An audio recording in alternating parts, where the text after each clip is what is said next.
testing of Hyundai HGN16 air circuit breaker.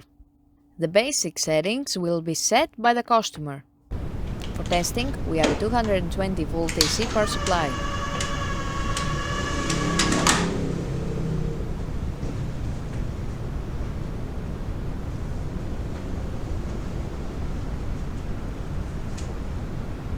At first, we trip the breaker manually.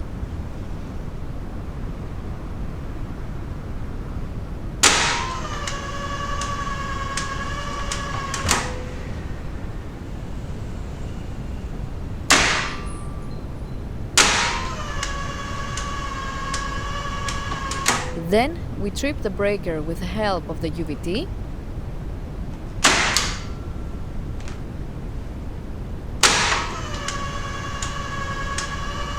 Next, we perform a short time delay test and the breaker trips almost instantly.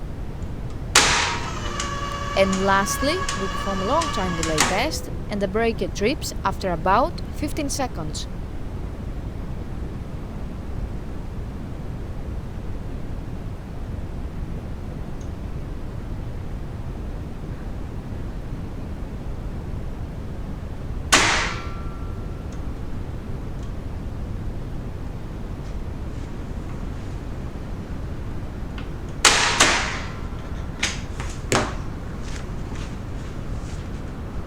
It is now clear that the breaker is operating successfully and is ready to be delivered to the customer.